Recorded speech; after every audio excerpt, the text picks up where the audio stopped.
We go for refuge to all the Buddhas, so that all sentient beings may realize Buddhahood. We go for refuge to all the Buddhas, so that all sentient beings may realize Buddhahood. We go for refuge to all the Buddhas, so that all sentient beings may realize Buddhahood.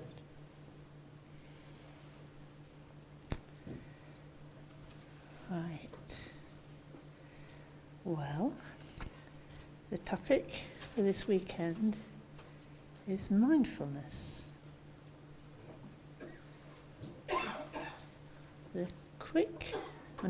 The direct, certain, straight, single path to awakening. That's it. So the question is, what is it? And I thought I'd begin by reading you from the Udana. It's a collection of the Pali Sutras, the story of Bahiya. Yeah? It's a very much loved story. And it's about Bahiya of the bark cloth. He was what you call an ascetic or yogin who he only wore a bark cloth. Apparently because he was washed up on the seashore with no clothes one time. But there's bits of this story in different places. But basically he was a yogin. He was meditating in his hermitage, as it were, and he was being supported by the local people who thought he was very fine because he was showing signs of being a good meditator who, not renunciate. He was satisfied with whatever offerings he got, and he generally seemed a good chap. So then he was thinking to himself, am I one of those in the world who are arahats, or who have entered the path of arahatship? He's wondering about himself. Maybe I am, one of these fine people. And then a devata, who was a former blood relation of Bahiya, of the bark cloth, understood that reflection in his mind, and being compassionate and wishing to benefit him, he approached Bahiya and said, "You Bahiya are neither an arahat, nor have you entered the path to arahatship. You do not follow that practice whereby you could be an arahat or enter the path to arahatship." So there you are. That was very, very kind. So then, in the world, including the devas, who are arahats or have entered the path of arahatship?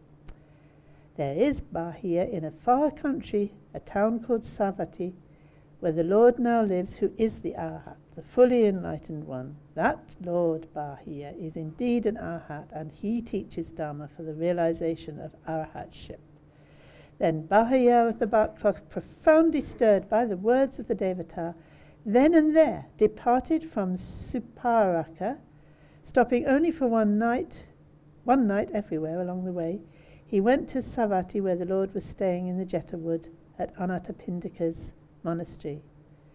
And then it talks about how he goes up to, he finds out that the Buddha's on his begging round, and he runs up to the Buddha and says, teach me. And the Buddha said, well, I don't teach people when I'm on my arms round. That's just not what Buddhas do. So he wasn't going to put up with that. So he asks again, and then on the third time the Buddha said, well, actually the Buddhas don't teach Dharma on the arms rounds, but when they've been asked 3 times, they do. So there's a tip. So the third time, the Bahiya said to the Lord, it's difficult to know for certain. Teach me Dharma Sukata so that it will be for my good and happiness for a long time. So then the Buddha teaches. Herein, Bahiya, you should train yourself thus. In the seen will be merely what is seen. In the heard will be merely what is heard. In the sensed will be merely what is sensed. In the cognized will be merely what is cognized. In this way you should train yourself, Bahiya. When Bahiya, for you, in the seen is merely what is seen, ... in the cognized is merely what is cognized, then, Bahiya, you will not be with that. When Bahiya, you are not with that, then Bahiya, you will not be in that. When Bahiya, you are not in that, then Bahiya, you will be neither here, nor beyond, nor in between the two. Just this is the end of suffering. Well, what's happened? Has anybody realized what Bahiya realized when he heard those words? I think it's not so obvious what's being said there, but nonetheless, now, through this brief Dharma teaching of the Lord, the mind of Bahiya of the bark cloth was immediately freed from the taints without grasping. Immediately. Then the Lord, having instructed Bahiya with this brief instruction, went away. That's his job done. The Buddha, that's it. No hour-long talks that go over time. And then not long after the Lord's departure, there's various versions of this, say different things, but basically a cow with a young calf attacked Bahiya of the bark cloth and killed him. This story has a happy ending. When the Lord, having walked for alms food in Savatthi, was returning from the alms round with a number of bhikkhus, on departing from the town, he saw that Bahiya of the bark cloth had died. Seeing this, he said to the bhikkhus, "Bhikkhus, take Bahiya's body, put it on a litter, carry it away and burn it, and make a stupa for it. Your companion in the holy life has died." "Very well, Reverend Sir," those bhikkhus replied to the Lord. Taking Bahiya's body, they put it upon a litter, carried it away and burnt it, and made a stupa for it. Then they went to the Lord, prostrated themselves, and sat down to one side. Sitting there, those bhikkhus said to the Lord, "Bahiya's body has been burnt, revered Sir, and the stupa has been made for it. What is his destiny? What is his future birth?" "Bhikkhus, Bahiya of the bark cloth was a wise man. He practiced according to Dharma, and did not trouble me by disputing about Dharma."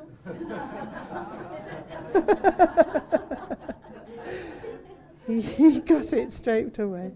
"Bhikkhus, Bahiya of the bark cloth has attained final nirvana on one instruction." Don't feel bad about yourselves. We shouldn't feel bad about ourselves, that we need a lot of instruction. Nonetheless, if you're really bright, that's enough. Then, on realizing its significance, the Lord uttered on that occasion this inspired utterance: "Where neither water nor yet earth, nor fire nor air gain a foothold, there gleam no stars, no sun sheds light, there shines no moon, yet there no darkness reigns. When a sage, a Brahmin, has come to know this for himself through his own wisdom, then he is freed from form and formless, freed from pleasure and from pain."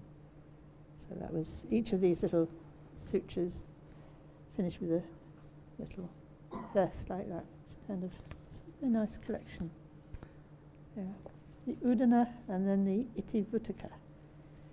So I thought that story had many points in it, actually. The point of the simplicity of the teaching, you know, in the scene. So each of the senses. So what happens when we focus on one of the senses? Right? You're looking at something. Then it's quite difficult to know what it would mean for that to be only the seen. I mean, what else would it be? When we perceive something, it's, well, there's me and a sense faculty and the thing that I'm looking at, and then the thing that's kind of, there's my version of it, and then there is the thing in itself, whatever that is. And that seems to be a lot of different things. So, what's going on? Why is it so complicated? And how could it be simpler? And in the Buddhist tradition, this is really the starting point for all their, what you might call, philosophy. But it's really investigating what knowing itself is. You know, how does one know anything? And then when it comes to realizing that, how do you then, how do you train yourself to know things in a different way than you think you know them now? And what's going to motivate you to do that? So then a whole lot of issues start to come up, and a whole lot of considerations have to come into play. And it's within that context that this word smriti arises, which is, translators usually translate that as mindfulness. And one has to apply smriti, mindfulness, let's call it mindfulness for now. You have to apply this faculty that we have to apply it to our experience. So in the case of, okay, in the scene, there's only the scene, so we have to apply this smriti somehow. We have to focus on what we're focusing on, like hold it there long enough. And this would be, you call this another faculty, this would be the faculty of samadhi or concentration. And to know anything, we have to have some element of discernment, intention of what we're going to look at, which is the mindful aspect that's going to evaluate it all and work out what it is, and then focusing on something, sort of holding it in your attention long enough. So that kind of, we wouldn't be here at all if there wasn't a samadhi factor that was keeping things more or less stable, so that we've got time to investigate them. If they're changing too quickly, like they say after you die, the bodies are very unstable. You only need to take a little bit of the wrong kind of drugs, and you can experience that for yourself quite easily. It becomes unstable. It's very difficult then to do much else. So that samadhi factor is essential. And I think sometimes it's not easy to see, well, what's the difference between the samadhi of, the practice of trying to create samadhi with the mindfulness that's essential for its creation. And that's kind of, these are interesting points, actually, to when you're looking at the nature of your awareness. These different terms. At one level, like openness, clarity, sensitivity, they're all the same. They're not separate from each other. They're all aspects of the same thing.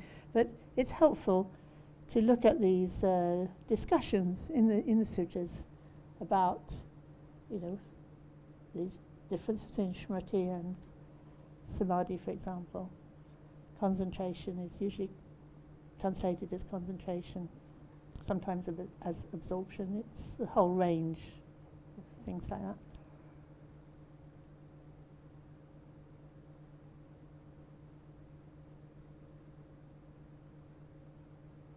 So there's that faculty to discern, or even to decide or choose what you're going to do, which is the smriti, and then coming back to the same object, training yourself to come back to the same object so that you stabilize your mind, so that you can then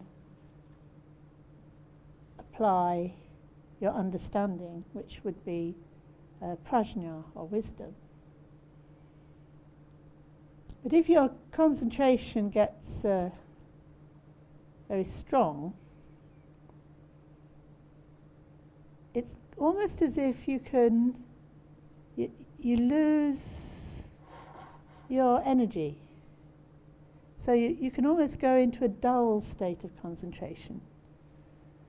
And when people talk about measuring the effects of mindfulness, if you want real low level of stress, it's also low level of energy. So that would score quite high as a success for reducing stress, but then it wouldn't score high for anything else, because you'd be quite, not many thoughts, quite still, can sit quietly, no stress. Even when things happen, not stressed because it's just dulled out. And that's not a very, that's not a state conducive to awakening. That isn't what Bahiya was up to. We know because he realized nirvana. He wasn't just sort of focusing on one thing. Oh, right, okay, here's a bit of paper, I'll focus on that. In the scene is the seeing, gone. No, there was a lot of energy is implied there. There's a lot of energy of the right kind that was with that strong focus. And he did it very quickly, which is very interesting, isn't it? So when you're in a dull state with low energy, to gain insight at all is just like painful. You don't want to come out of it. You know what it's like. You're sound asleep. You're sort of in a deep samadhi of sleep. And then you have to wake up. Where are you going to get the energy from? It's kind of, so that energy, it's called virya, and sometimes sometimes it's translated even as diligence, because it's your energy to get on and to apply yourself. So that has to be there. So if you're intent on awakening, as Bahiya was, then that faculty of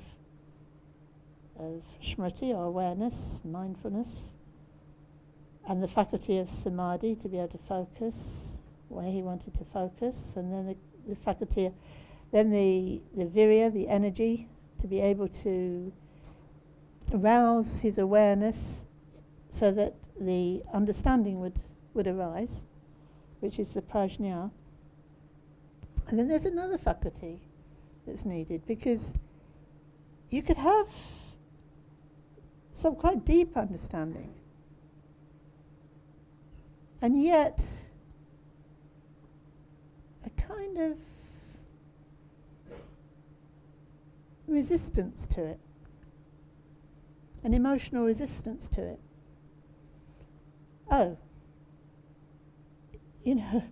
If you're very you're clinging to your own self-identity as like who you are, what you are, and you feel quite secure in that, and you think, a bit more meditation and I'll get enlightened too, that'll make me even better. And then insight arises that actually you're about to die, you're about to, your ego is just going to be hammered.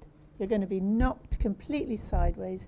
You're just going to be worse than dead, because you're not going to be there to see your own funeral. It's just like, okay, that's it.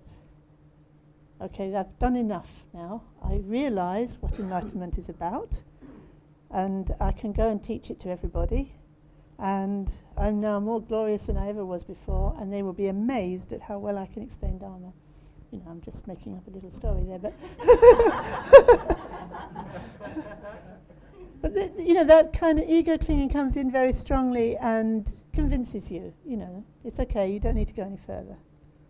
So there's another faculty needed there that's going to actually allow that to be undercut.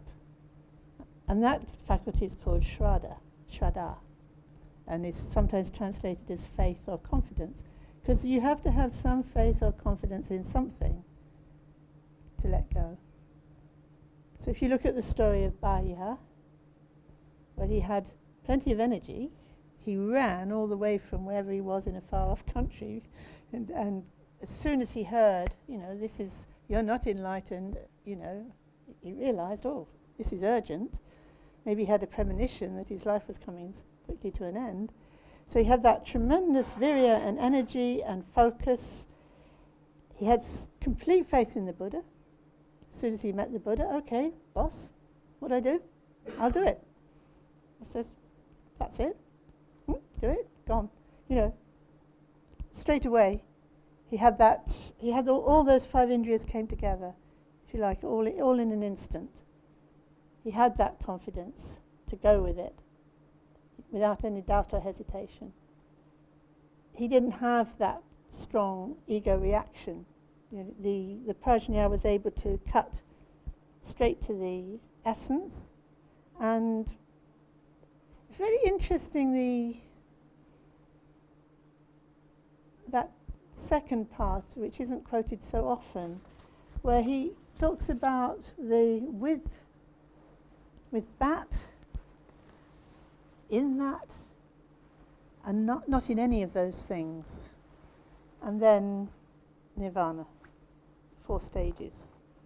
So we've been studying various texts this year, and these 4 stages come up in different shapes and forms. The first stage, if you like, of looking at the object.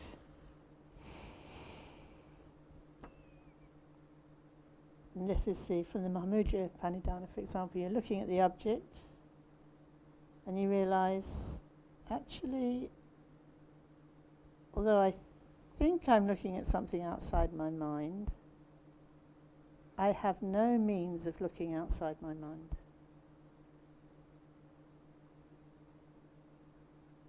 If it were outside my mind, how would I know it?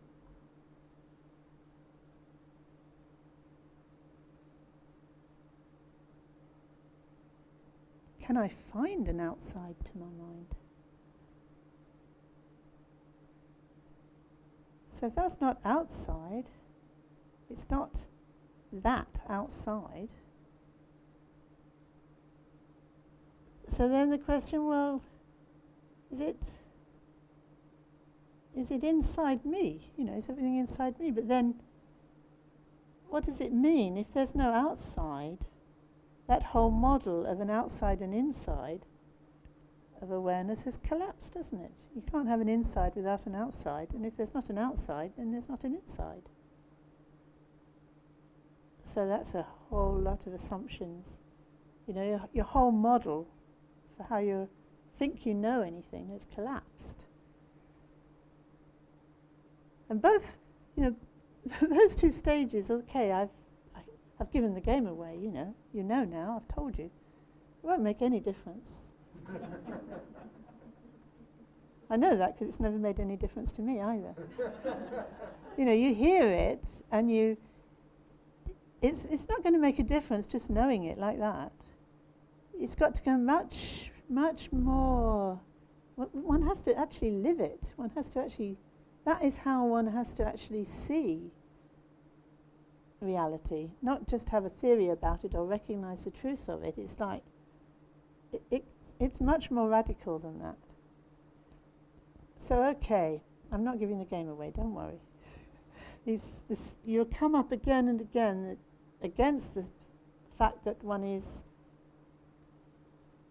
approaching every perception, if you like, with certain assumptions that are so ingrained in the way we look at things that, well, if it doesn't take you decades, I'm impressed, you know, or lifetimes even. It's really, really subtle. But nonetheless, it's very beautiful. It's very beautiful, and the good news is that even though it takes a long time, every stage of the way is beautiful. Every little insight is just such a joy and makes things so much better than before. Out of all proportion, for such a little change, makes so much difference. And when you realize that's the feeling of the Dharma, practicing the Dharma, that's when you're really hooked by it, because those little changes are worth it. Hard won, but worth it. So then the next step is that you kind of got that sense that there isn't any difference between inside and outside. You could say some sort of some kind of understanding of non-duality. And any view that comes up that's kind of splitting things into subject, object, time and place, all those kind of concepts, just you have to let them go. Even that this is, this is the right way to meditate, or this is even ideas about the path. Everything has to be held very lightly so that you're not slipping into another kind of assumption or view. And that's quite a discipline in itself. And that, you could think, well, isn't that the end, really, to not cling to anything? And you could say yes, but what happens is you think you're not clinging to anything, nonetheless nirvana doesn't arise. So actually there's still subtle clinging of some kind going on. And then the final stage is when you could say nirvana manifests, or the unborn manifests, and that's reality itself, free from any of these kind of overlay of grasping thoughts and so on. It has all its own qualities, and as the Buddha reaches nirvana, he becomes this wonderful being who can then, out of great compassion for the world, teaches the world. Or in Bahiya's case, who gets killed by an ox, but is actually in that state in maybe not in this world, but that's where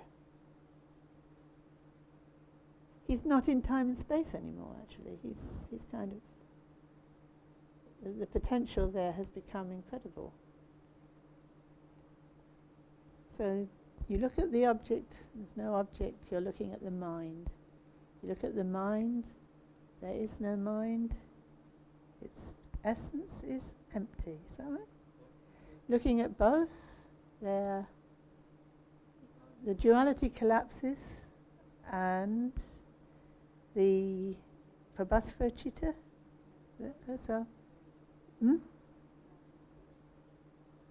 may I realize the true state of the prabhasvara citta.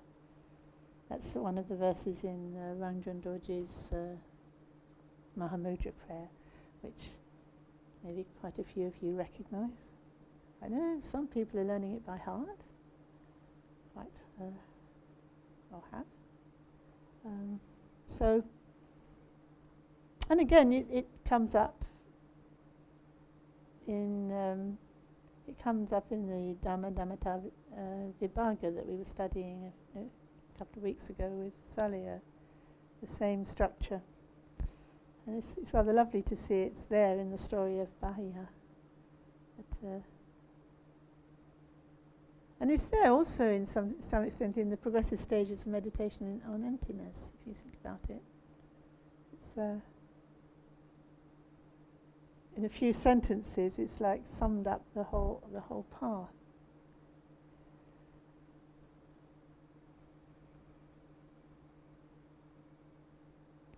So this word smriti, mindfulness, it's now become quite a buzzword in the West. I think, mainly because John Kabat-Zinn, his work, who, in a flash of inspiration at one retreat, wasn't it? He had this idea for an 8-week course to introduce just ordinary Western people to what I think most Tibetans would call Dharma common sense. We have this faculty. We don't have to be driven by complicated thoughts and emotions.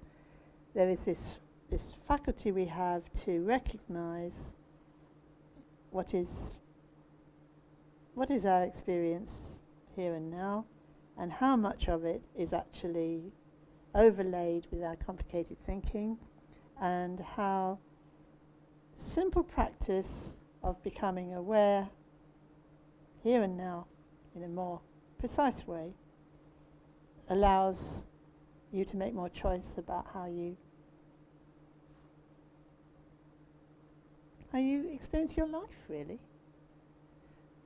And he made this course, so it was a nice 8-week course, but not very threatening for Westerners. Okay, go to my course, do my homework. This is what you have to do. So it's not like becoming a Buddhist or anything weird. and he went against, he really did pioneer this sense that actually mindfulness isn't something weird, it's something that's really helpful. And he even managed to get the medical profession on his side, and they did proper medical tests, and they proved it actually reduced stress. Actually, it doesn't take a whole lot of scientific tests to kind of, to show that it reduces stress. I mean, the potential for reducing stress is kind of obvious in the thing itself, isn't it? Like, what causes you stress? All your thoughts and so on about it, and what calms you down is kind of simplifying your mind and becoming more accurate and precise about exactly what's going on. I mean, but in the West these days you have to kind of have your scientific proof. Makes me laugh because when I was at Wolfson, one of the people on the table her research was on proving that chickens prefer to be free and wander around outside eating. She said, she said, well, unless you can scientifically prove it, you can't get any changes in this world these days. Okay, fair enough. Try to prove a chicken's happy.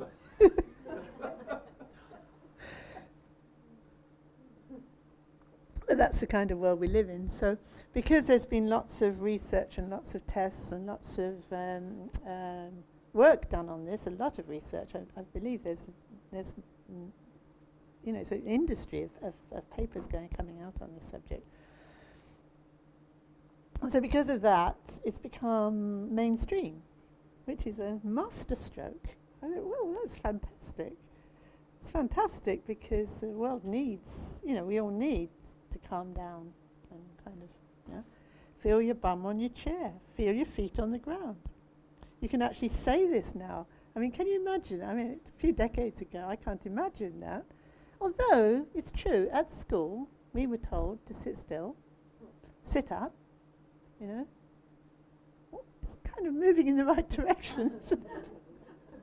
But as adults, you don't expect to be spoken to like that. So I think it's a masterstroke that actually this is now being applied in the medical profession and even in Parliament and schools. And well, this sounds more like education, doesn't it? I mean, this is what everybody needs to learn. Facts can look after themselves, but how to establish in your own awareness what is fact and what is just what is your thinking. Like, what am I really experiencing? And that the amount of space that creates in your own mind, the way that space gives an opportunity for something else to arise. You notice it immediately. You just have to interrupt. I like this. Just interrupt the flow by saying, "Don't panic." Everyone's panic, and you say, "Don't panic. Just stop it." And people immediately something else comes up, doesn't it? People don't just go blank. They kind of come to, and they become more sensible. So any interruption is good, and systematic interruption is even better. And make that become a habit. So I'm very pleased to see that this is being done. And I'm probably not doing it justice. But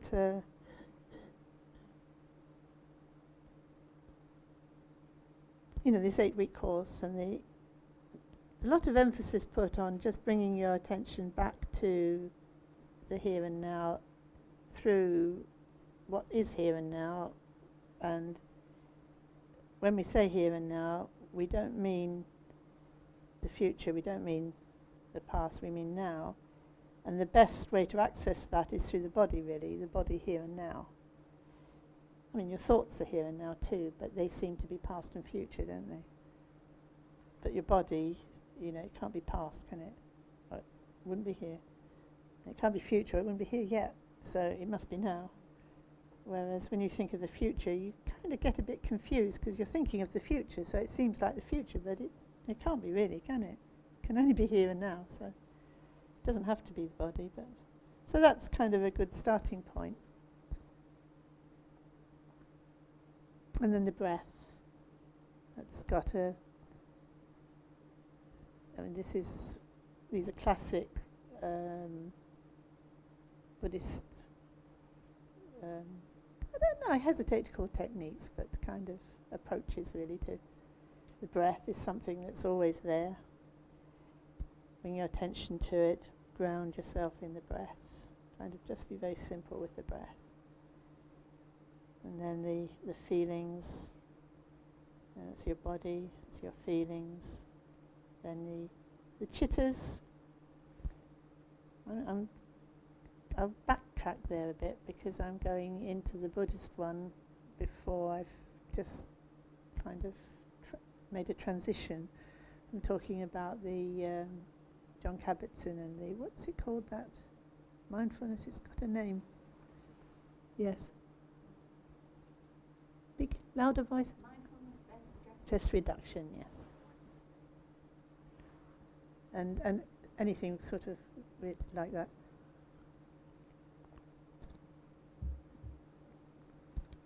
And then it's encouraging people to, lighten up, become more aware of, more curious, more enjoy the experience more, sort of loosen up in all sorts of ways. So that has to be good. And it's also interesting that it's done in an 8-week course. You sort of think, this is a very clever move because, that gives people enough time to get a real taste of it and some real possibility of change, and but it's not too much of a commitment when you don't really know what you're going to do.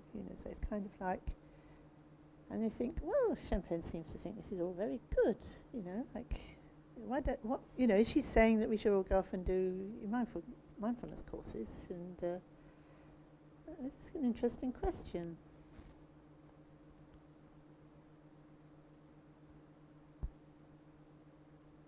I certainly don't think it would do anybody any harm, whatever stage you're at. I mean, it's quite, what's helpful about that is that you have peers, you're working in a group, somebody's guiding you, somebody's disciplining you. It really makes you look at things. You've got somebody who's trained to facilitate this kind of exercise and so on. It's got a lot going for it, and you think, well, that sounds good. Why don't we have it in? Why don't we do that? And I think there's a very good reason why we don't do that. It's a lot of work. You've got to. I mean, setting all that up. It's a lifetime's work, really.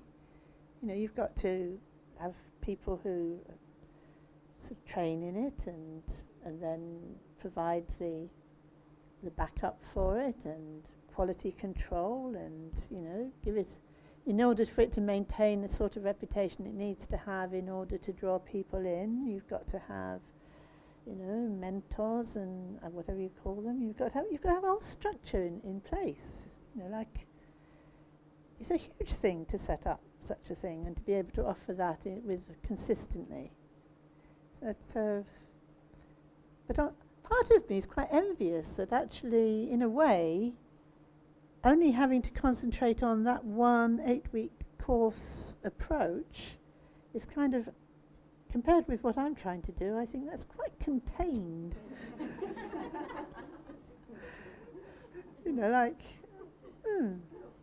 Yeah. So, yeah, I'm all for it, but I don't think it's, I wouldn't say every DHB student, every Awakened Heart student needs to go and do a mindfulness course, because we've got a lot to do, and we cover that. We cover it, and we could cover it better and better. We could the more people we had who were ready to, help new people come in, the more we could provide that kind of help to people, sort of one-to-one or in groups. But you've got to organise all that. So, and we're kind of, what interests us isn't so much those kind of things that are measurable, but the things that aren't measurable, really, which is that whole process of realization and enlightenment. And that's far more challenging. And how far are we going to go in this lifetime? I'd like to go all the way, personally. I want to go as far as I can and take others with me as far as they can come, so that we can all move on together, which means we've got to have training and courses in going deeper. So I think, okay, well, the mindfulness people are kind of doing that first bit for us, so that's great. And now what can we do? We can form a Sangha that's taking that whole process deeper. So including that, everything that you've got in the mindfulness course, which is all good stuff, and taking it deeper. And the main point here is that our intention from the very beginning is very clear. That we're practicing mindfulness because we're going to apply it to the process of going beyond birth and death, ending suffering in quite a radical way, not simply some temporary suffering that, of course, any level of increased awareness can help relieve temporary suffering, but to go beyond birth and death, to reach the stage that Bahiya had reached, where he hears that teaching and he understands it in such a way that he becomes liberated on the spot. It's a different intention behind how we're going to be using this Smriti. And it's overt, it's not just a byproduct, like you apply mindfulness and you go deeper and deeper, perhaps naturally, but not necessarily that far. As Bahiya himself, he thought, maybe I've gone that far, maybe I've reached enlightenment, maybe I am an arahat. So how's he going to know if he is or not? Because somebody who knows better comes and tells him. A devata comes along and says, well, actually, you're not. And Bahiya actually has enough, he's got enough faith. He's not clinging to his ego so strongly as all that. When he hears that, he listens, he hears it. Oh, right, so where do I find out? Who will tell me? The Buddha. Okay, Buddha, that's where I'm going. So that tremendous energy behind that, the force behind that, I think, is important to bear in mind. And it's also important to bear in mind that urgency was about life and death, birth and death. Because it didn't help him in this life, he was dead. But he'd gone beyond birth and death, and that was the point. The Smriti was for going beyond birth and death. It was like completely radical. So the Smriti was like being able to recognize somehow how to direct the awareness so that it actually the five indrias could come together. Rinzai Shikpo describes this in quite graphically from an experiential point of view, that for us the five indrias, this samadhi or concentration and energy, and the prajna, wisdom, and shraddha, faith or confidence, they seem like maybe different faculties, but they're inseparable from each other. You can't have one without the others. It's in every experience. These five are there, including the Smriti to some extent.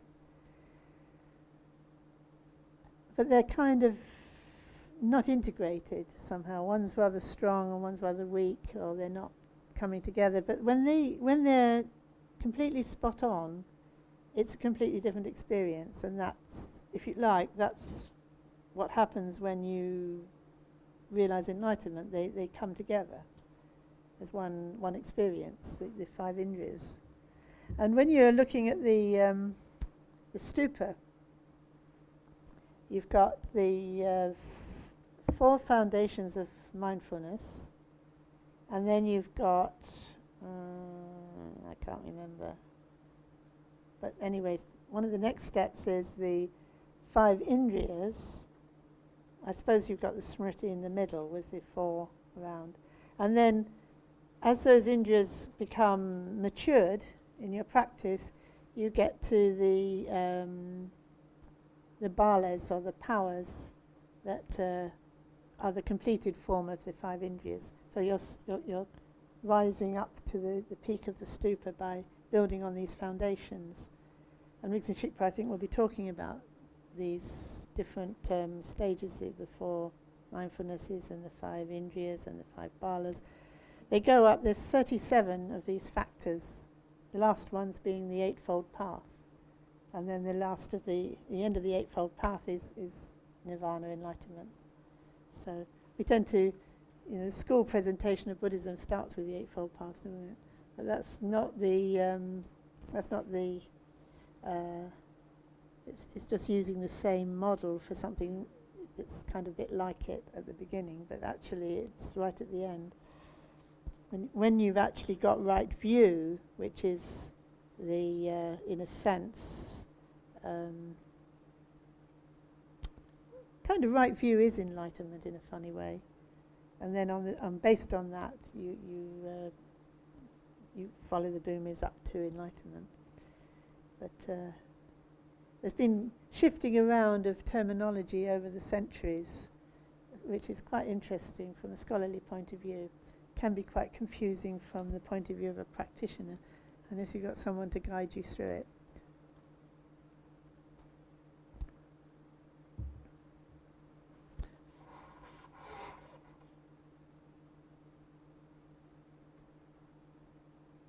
So there's two areas I could go to from here.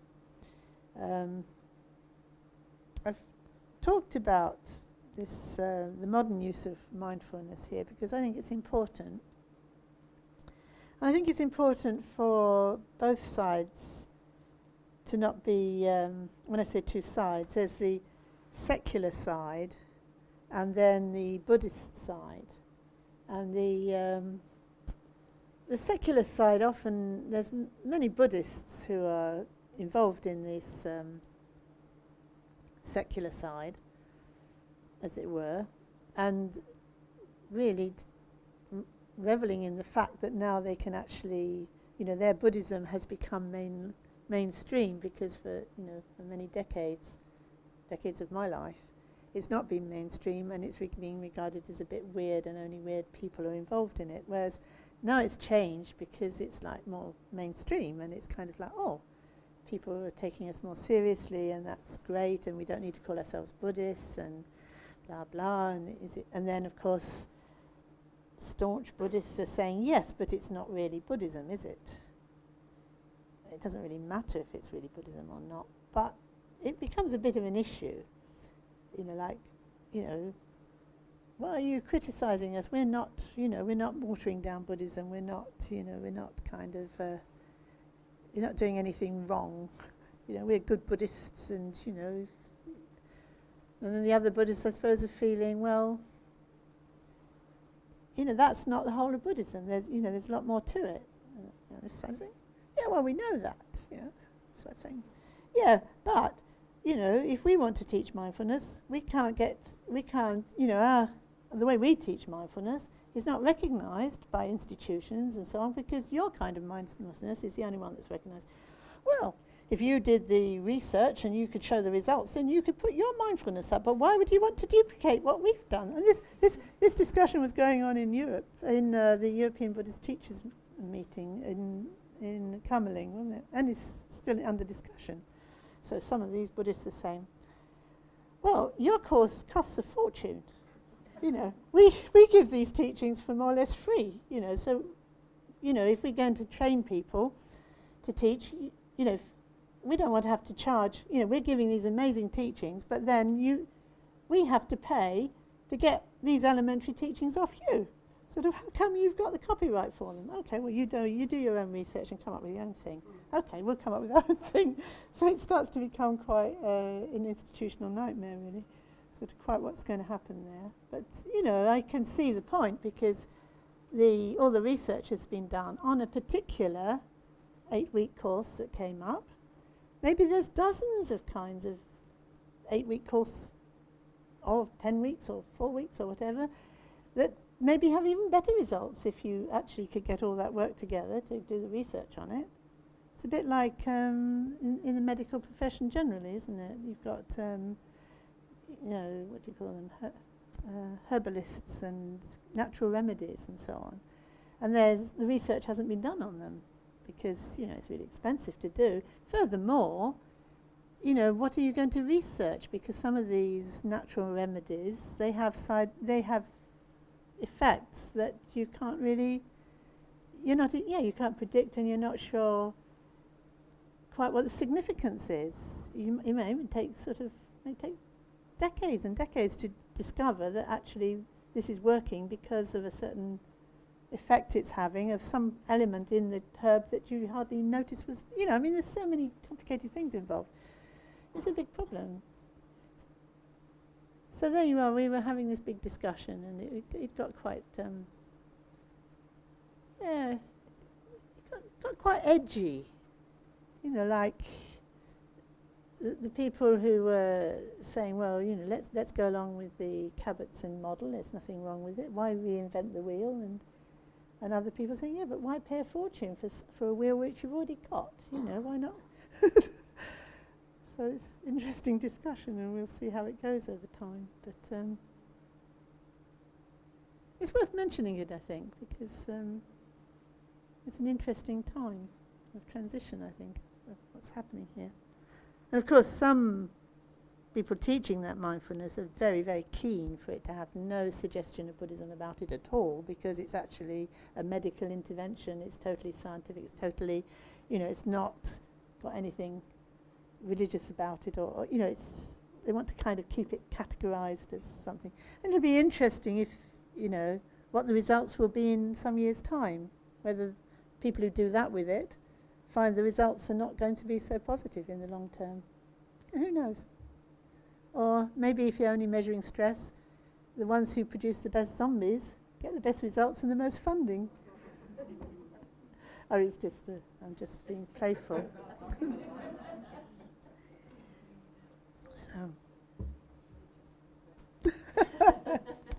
Well, the idea that judgment is bad is an interesting one as well, isn't it?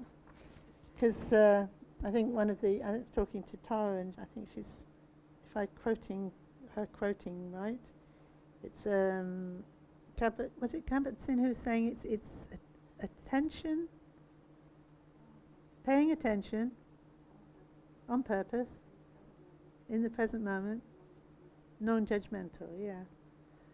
Which kind of, there's a danger in that little formula, that non-judgmental will feed into the disease of our age, which is relativism. There is no good or bad, There is no good or bad. There's no right or wrong. It's all relative. It's everyone's view is equally valid. That's the end of any conversation, isn't it? It's like saying to the whole world, shut up. I don't want to know. I've got my truth, and I'm happy with it. That's what truth is. mean, I'm parodying it, but it's not. I'm afraid you can say that kind of thing and it isn't just laughed out of court, which is quite, in a way, it's quite shocking. There must be, if there's no measure for truth, and then what? There must be some measure of truth. There must be some measure of what's good and what isn't good. That's what, and that would be the Buddhist view of what you would use your smriti for. You would use your mindfulness to make that, to discern for yourself what is good and to follow that, and what isn't good, and to avoid that, sort of not pursue that. So this word non-judgmental is a very tricky one. It's very tricky because we all know what it means in one sense, don't we? We all know that heavy-handed, labeling and fixing things in a prejudiced way as good or bad is causing suffering in every, it's what's causing suffering everywhere.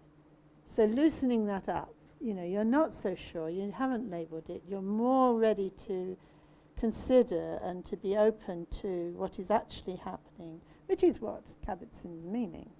But one has to be careful what one says, I think. And then you've got, sort of the Buddhists, well-trained, educated, scholarly Buddhists coming back and saying, actually, mindfulness is about exactly that. It's not about not judging. It's about really applying our faculty of being able to choose and decide, what is good or bad for ourselves through our own experience. So what is skillful, what is unskillful, the negative emotions that bring about suffering for myself and others. So this is a negative state of mind. This is a state of mind I'm not going to cultivate. And then, generosity, kindness, happiness, loving kindness, all these things, these are conducive to happiness. So I'm going to cultivate these. This is the way I'm going to go. So we're using a faculty to judge those two things, discern, whatever. And that faculty would be smriti. And then you would look at your life, you'd look at how you're making your choices, and you would kind of guide them somehow. You've got some kind of guiding compass, as it were. And the image Rigzin Shikpo gives, I don't know where he gets it from. Maybe Trungpa Rinpoche, probably, if it's Rigzin Shikpo. Usually is. Of a bird. Do you remember it in Openness, Clarity, Sensitivity, his book? At the end, there's a whole section which isn't actually developed in the Discovering the Heart of Buddhism course, and it needs to be developed in its own right, I think. It's talking about mindfulness, and it's talking about the 5 indrias. And it talks about the 5 indrias as a bird with wings. So the bird is actually balancing the Shraddha and the Prajna, the Samadhi and the Virya. How? Through, those are the wings, if you like, and the body of the bird is the smriti. And whereas you can have a little bit too much energy and not enough concentration, or you can have a little bit too much the other way, or a little bit too much faith and not enough prajna, or the other way. So you have to feel your way along to kind of balance them out. But the body of the bird, can't have more or less of that. It just stays the same. That's always present, and you can't have too much of it. Too much of that kind of smriti element, which is quite an interesting image. This balancing of them. And he then goes into quite some interesting discussion, really, about how it would be if they do get out of balance. And he first goes through the 4 foundations of mindfulness, which Katie and Pema were giving a course on that in, what month was it? Last year, was it? Right. That was in Oxford, wasn't it? Mm. Yeah, we could do lots of courses on the 4 foundations of mindfulness, actually. There's Steph was doing it. Steph. You were doing it with them? No. You did one in Bradwell, right? So I was going to just talk a little bit about the... where is it? I'm looking for it. It's very good. Have people looked at it recently? It's very good on the balancing of the indrias and the mindfulnesses. I can't find it now. I can never look at notes. They always distract me when it comes down. I write notes and notes and notes about what I'm going to talk about, and when I get started, I can't understand my notes. I'll be sitting here going like this. So I don't know how people manage to read their notes when they're talking. And some translators do that, don't they? They make notes and then they read their notes while they're translating. There you go. Don't have that skill, but let's see if I can just remember some of it. So if you've got a lot of samadhi, a lot of concentration, and not much energy, you can get into these states that I described, that you're kind of quite dull, not many thoughts. Find it very hard if you have to start waking up more. But then you could have the opposite problem, where you're very awake, lots of energy, lot of thinking going on, maybe even quite a lot of interest, even excitement, but a lot of difficulty in keeping focus. So there's a lot of speed, and also a tendency to want to fly off and do things. It's a kind of sitting there meditating and suddenly you think, I want to go and write that down, or I want to go and look that up, or I want to go and whatever. Sort of suddenly you have this very exciting idea to do something else. And of course, if you do that, you end up not staying with one thing long enough to go deeply enough. So that would be an example of that kind of, or wanting to just be busy and then enjoying being busy and then finding it really, really hard when you have to sit to meditate. You just completely drift off, just completely close down because all your energy is coming from somewhere else. So there's that kind of, when I focus on one thing, I get very tired. Then when the meditation's finished, ding, then I brighten up and I'm full of energy again. It's kind of an imbalance there. But this energy is also associated with interest. So there's something very, I said they're not separate things. So this energy and this prajna are very close. Because that interest, I want to know what this is, I'm very interested in it.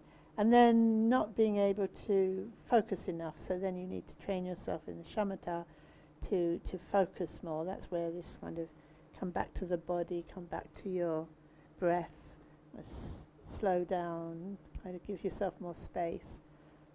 But then you've got, sometimes you can have the energy and concentration and the prajna, and very strong experience, like it's really, really bright, very clear, very good experience and understanding. You know, the prajna is understanding. And then, as I said, this strong reaction of not enough shraddha. And that could be on all sorts of levels. It doesn't have to be as dramatic as the one I just described. It could be just simply not sort of always wanting to have another theory, always having intellectually excited. So there is understanding there, but it's remaining on an intellectual level. Something else is needed, and it's almost like you need to not only be able to accept it, but also to allow something to come to you. You're kind of opening to something, not trying to create your own version of, you know, what you think the proper view is, but allowing something to come to you. So there's a kind of opening movement. I was talking last week about prayer. A kind of opening movement to allow something to come to you, allow yourself to let go of your own clinging so that something else can come through that's more fundamental than our usual way of thinking we know something. So thinking of these kind of faculties, and you could look up for some more discussion in Rigzi Chikpo's book, think, well, how could I apply that in my life? I mean, yes, I can recognize at different times there's different kinds of imbalance, but how do I then apply the mindfulness? Because, you know, if you think, okay, I have to balance them, you know, immediately you're going too far one way or the other, aren't you? So it's almost like it has to happen naturally. But I think sometimes you can bring to mind, you know, like you notice in yourself that maybe something about your practice doesn't feel quite right, and that's your smriti already working. It doesn't feel quite right. Oh, maybe it's some imbalance there. You know, and then think about these different faculties and think, yeah, I am tending to go for one to the exclusion of the others. So maybe that's a hint for how I ought to be directing my practice generally. Not that I'm going to manipulate it on the spot, but just in general. So that would be like the first stage of it. And then I think perhaps in your own meditation you might actually notice yourself, oh, I have a tendency to think I'm doing it myself. So maybe remembering the refuge very strongly as I go into meditation will help to balance that. So you could sort of, in a way, just those little tiny movements, like the bird, you know, the little tiny movements make a difference. So again, you might find it useful on that to apply in that kind of way. Or you might eventually find that actually that's what's happening naturally. You're not even thinking about it, but you kind of recognize to yourself that, you know, oh, it is like flying. It is a bit like something very natural is happening there.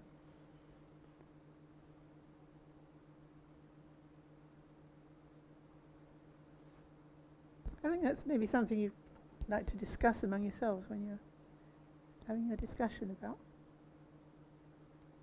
how useful that is.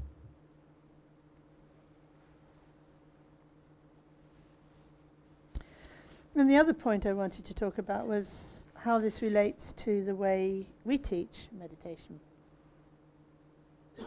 And introductory courses we talk about, how am I doing?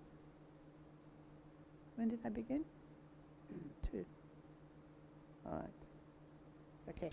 So in our own approach, there's much more emphasis on, it's just mentioned in passing in a way in the introductory booklet on meditation, mentions body scan in passing and breath somewhat. but not in a great deal of detail. The emphasis is much more on space, letting go into space, and just touching on heart, So there's a kind of an intuitive sort of wake, kind of interruption, if you like, interruption to the dull state, wake, just okay. And then just for a moment, heart, and then opening to spaciousness as best we can understand it. And then, in a sense, a very general sense of just be in that space. And that goes together with the whole training in discovering the heart of Buddhism.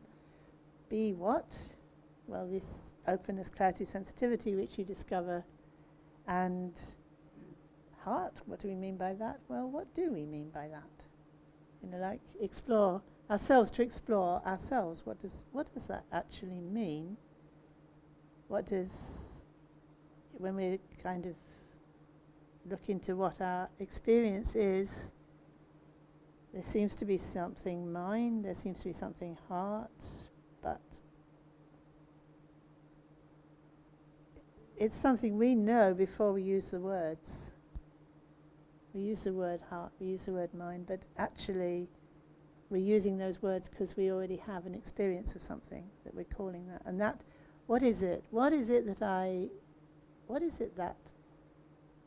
sense of awareness or mind or space? And what is that sense of heart? And the reason why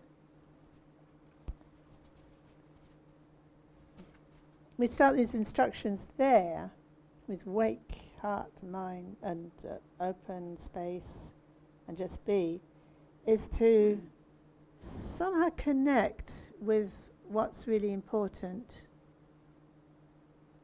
to us, to what's really important on a deep level.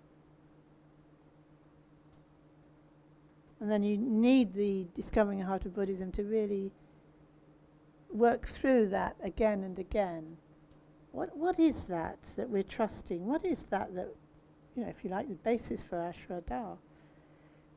What is that wake quality that can recognize the true nature of something? What is that spaciousness that is there when we let go of all our limiting concepts and interpretations and judgments and obsessions and all the rest of it? What is that spaciousness? So it's kind of, it's almost like it's cutting through everything to something that's actually from the beginning very natural. So you say, well, that's a bit of a tall order. It is, actually. It is a tall order. And what happens inevitably is that you run immediately into all your thinking and labeling and feelings and emotions and storytellings and all those things that are actually making us complicated, not simple. So in fact you end up exactly where you would be if you went to a mindfulness course. This is what you're dealing with, all this stuff.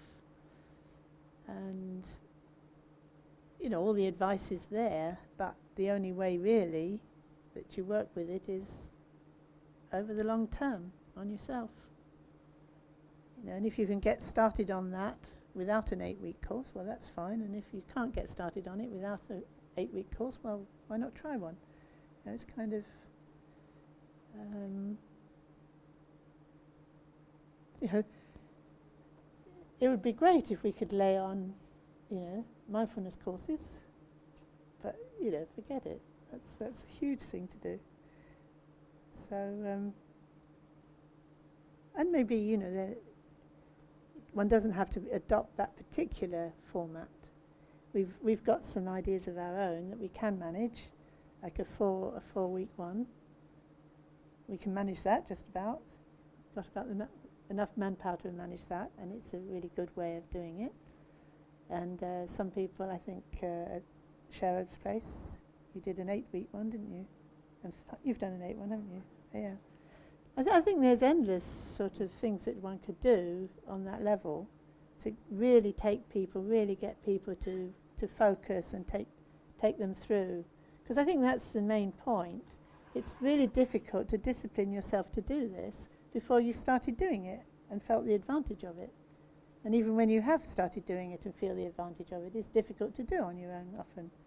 You know, everything else in your life is sort of against it. But if you've got an evening class and everybody knows you've got an evening class, they understand you've got to go and find time to do it. Whereas if you say, I've got to go and sit on my room upstairs in my bedroom all on my own now, well, why can't you do that later? And then it never happens. It's a bit like that, isn't it? So, you know, I'm all for it.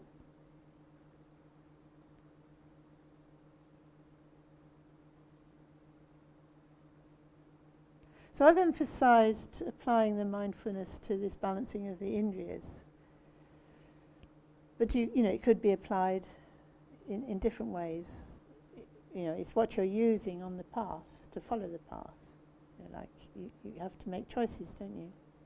And it's your smriti that is your use is what's making those choices, if you like, or the faculty you have that allows you to make those choices.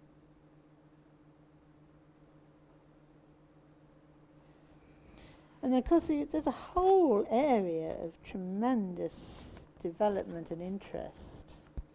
I've been talking with Dashu over the last few months. He's been, and I think Five has it too, haven't you? Been looking at the Satipatthana Sutta. Maybe it's, I've been talking with Dashu. It's Dashu. Oh, is it? And we've had some really interesting conversations about what the Buddha, you know, this sutta where he's going through all the going through the 4 foundations of mindfulness and how one is mindful or aware. And what struck Dashu was it's very simple, like you're aware of your sitting or you're standing, or you're lying down. How are you aware of that? It's a really interesting question, isn't it? How do I know I'm sitting? How do I know I'm standing?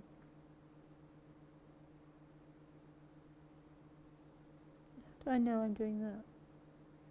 How do I know?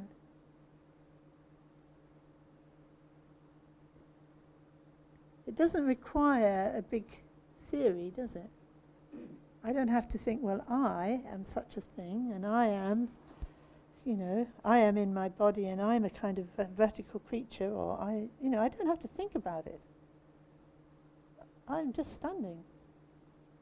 I don't know how I know. I don't need to know how I know. It's kind of something very simple about that.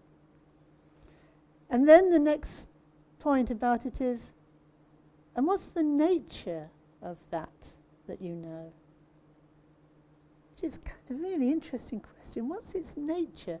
Okay, it might be that you think, oh, it's impermanent. But actually, is that really its nature? I mean, it's an aspect, isn't it? But what is its nature? And again, that as with the Bahiya thing, that could go very deep. That could go right to the simplicity of recognizing the true nature of reality. Or it might be something on the way there. And then it goes through the different aspects of that you could focus on about the body. You know, like it goes through the standard practices of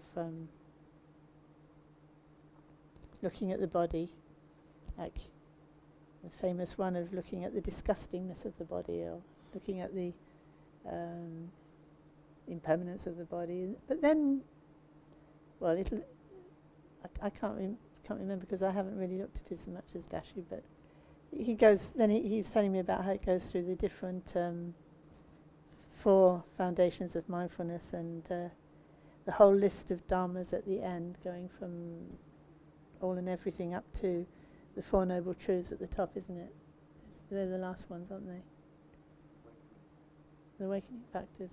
Yeah, it is the Bodhipakshic dharmas, isn't it? Yeah. So it's, there's a lot to draw on there. There's a lot to draw on, so that as time goes on, I'd like to go into that in more detail myself. And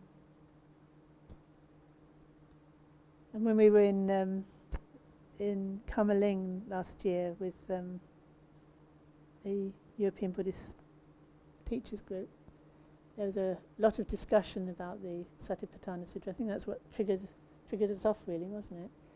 And looking at that in more detail, and this is how one reaches enlightenment, through applying Shruti. So mindfulness. So I'll finish there. And you've got a discussion coming up.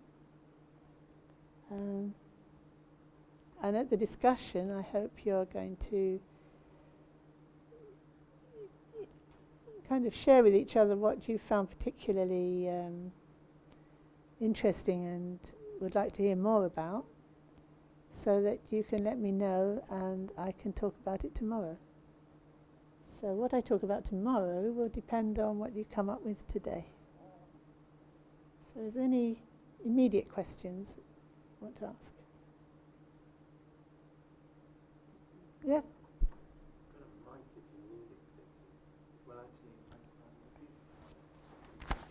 Because then I can record it. I wondered if you could just recap the 4 stages in a general way. Of mindfulness? No, of what?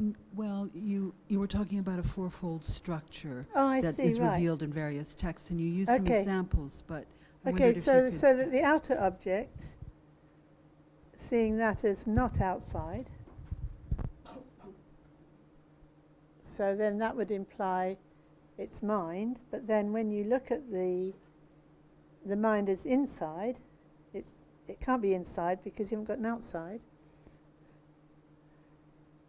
And then, having noticed those 2,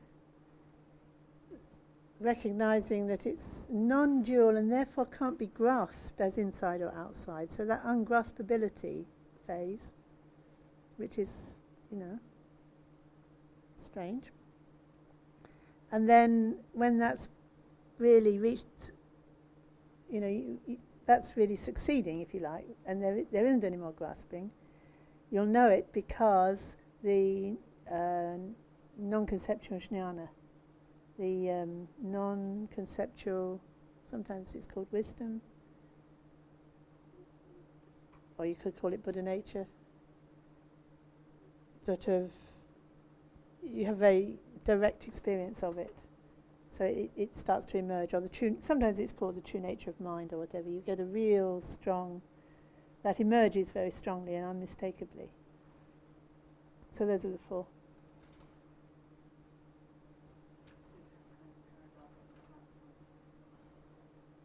Mm.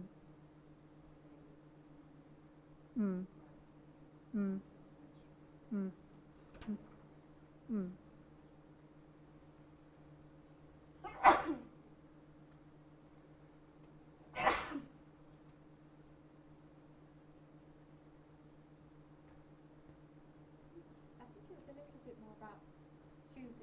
Mm-hmm. I suppose when I work with that sort of direct experience about where is the chooser, Mm-hmm. someone to choose, Mm-hmm. or where's the person making the decision. Mm-hmm. You decide something, but then all sorts of other things happen, so it Mm-hmm. doesn't quite happen. Mm-hmm. If I choose to do something, well, it might not happen. Mm-hmm. And how that works with, because you talk a lot about choice, Mm-hmm. and making choices about Mm. how we are. Mm. So I didn't know if you could say a bit more about that, because I'm never quite sure if there's this, the something just goes towards the light, and that's where my choices come from. It's almost the other way I often sense about it. Mm. That when you see that, that's what is Mm. sometimes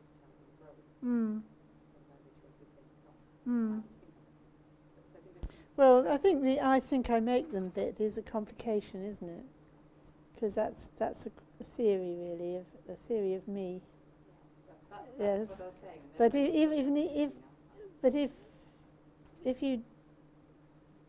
you think, oh, if I didn't have a theory of me, I wouldn't do anything, it's not true. You know, actually, if I didn't have a theory of me, I would actually do things better. There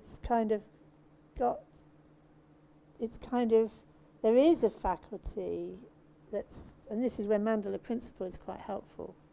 If you start to think in terms of mandala principle, you don't have to say, anything else really. It's just some kind of principle there, and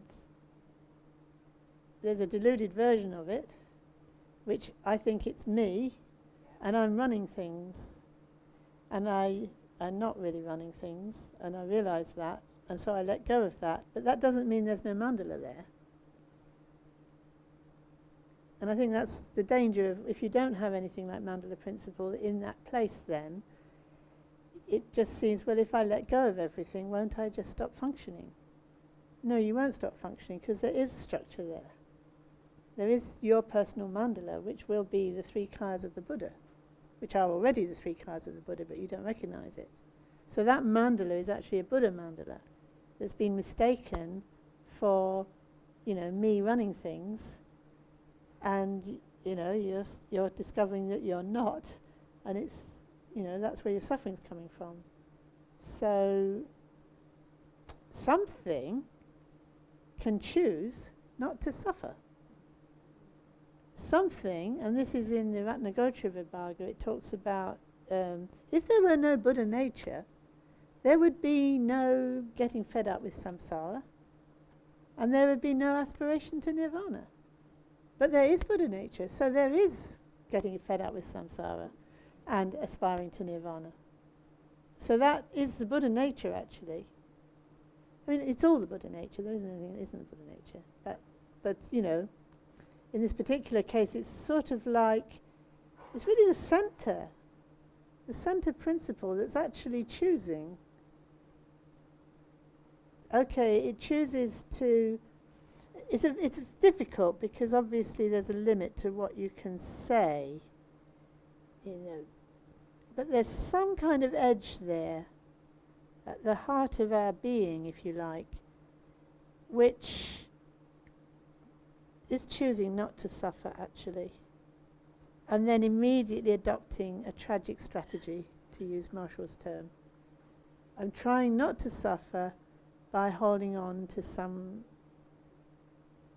view of reality that's actually false and will end up suffering. Was that helpful? Oh, good. All right.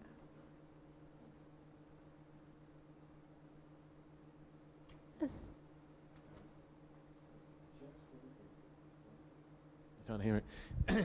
If it's a question that could be saved for our discussion groups for you to answer tomorrow, if it's just very brief. Great. Because otherwise we're we're running getting through over, and you won't get your discussion, and I'll have talked you silly.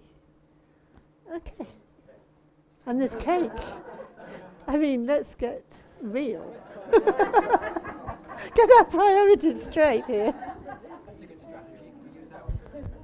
Okay. We dedicate this punya to the enlightenment of all sentient beings. May all sentient beings realize complete and perfect awakening. May the heart's awareness awaken in the unawakened. Where it has begun to stir, may it never fade, and may it awaken fully.